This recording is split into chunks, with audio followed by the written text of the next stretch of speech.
Ladies and gentlemen, welcome back to Futbol Match. Let's hit the subscribe button as you watch your match preview. Here's a press conference of both Manchester United and Fulham's head coach. Afternoon, Michael. Just starting off with some team news. First of all, can you explain maybe how long Patrick Dorgu could be out, and are there any other players coming back, like Joshua Zirkzee or Matthias de Ligt? Yeah, Josh is back training this week, which is good news. Obviously first time, so he's been out for a short amount of time, but first kind of training with us since we've been here, so that's great to have Josh back. Pat, unfortunately, he's going to be out for a period of time. We're still working through that, how long that's going to be. But, so we'll have to see. You know, disappointing. He's had such a big couple of weeks, Pat. So we weren't sure whether it was a little bit of cramp or whether it was something a little bit more serious. And at the moment, it looks a little bit more on the serious note. So it'll be a few weeks for that. How many weeks we'll have to wait and see. But so that's disappointing for all of us really, and for Pat. You know, it's he's in such a good place, but unfortunately it is part of football, and it's something we've got to work through and get him back as soon as we can.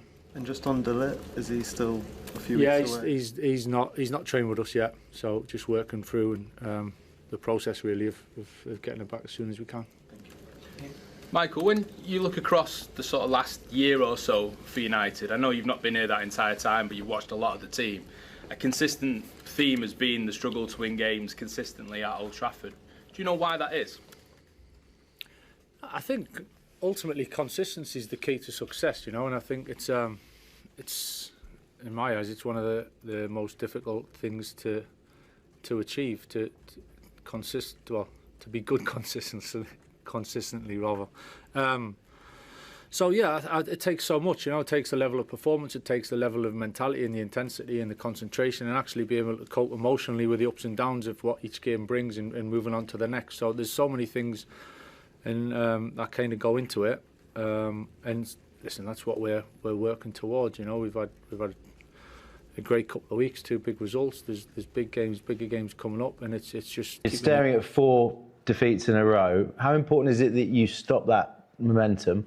And what do you need from your players this week? You are already speaking about a defeat for us? No, I'm just saying, how important is it that you change that? You mentioned 4 defeats. You mentioned 4 defeats, not myself. Well, that's what it would be. But could be not, will be not. Yeah. You mentioned 4. How important is it that it isn't? I can speak to you and I answer to you if you said that we lost 3 games. But you are in advance saying that 4 defeats in a row, because can be a defeat, can be a draw, can be a win. Okay, but this is your opinion, but I'm going to answer to you. It's a difficult game. We lost 3. It is true. Last game very difficult. The game against Bournemouth, clear, not at our level.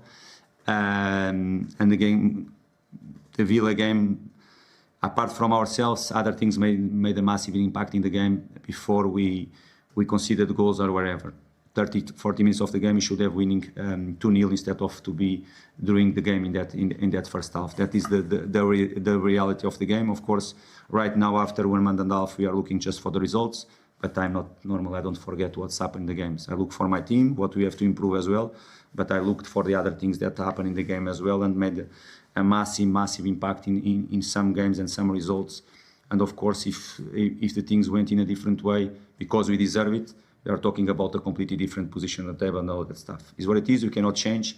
About the result, 3 possible results there, not just a defeat. Fulham, managed by Marco Silva, are sitting 7th and in good shape themselves with solid recent results, including a win over Brighton.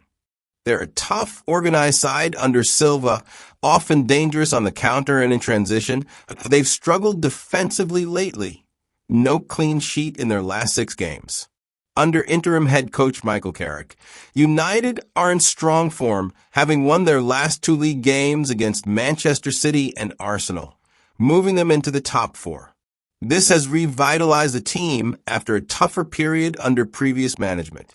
Here are some reasons and ways United can secure the win, based on current team form and tactical setups.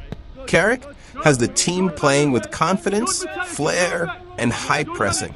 Recent wins came from clinical finishing and emotional intensity. If United keep that energy high at home, Old Trafford atmosphere could overwhelm Fulham if United start fast and score an early goal. Predicted lineups show you use of width from Dalot to Shaw and overloads to create chances. With Kobbie Mainoo and Case Moreau anchoring, plus Bruno Fernandes pulling strings, United can win the midfield battle. Fulham use a mid-block and are compact. Break it down with quick combinations, rotations from Amad Diallo, Mateus Cunha, likely starting in place of the injured Patrick Dorgu, and Brian Bumo's pace/threat. Fernandes is key. Predictions highlight him scoring or assisting. Joshua Zirkzee is back training. No major other issues reported. Both teams to score is common. So expect goals, but United edging it. Fulham concedes regularly lately. United's attackers Mbumo, Cunha, Fernandes can punish transitions or set pieces. Harry Maguire and Lisandro Martinez have been reliable recently. Neutralize Fulham's threats like Raul Jimenez, Emile Smith-Rowe, or Anthony Robinson's runs. Avoid counters, maintain shape, and press high to limit Fulham's space. Subscribe now to watch the match highlights on our page.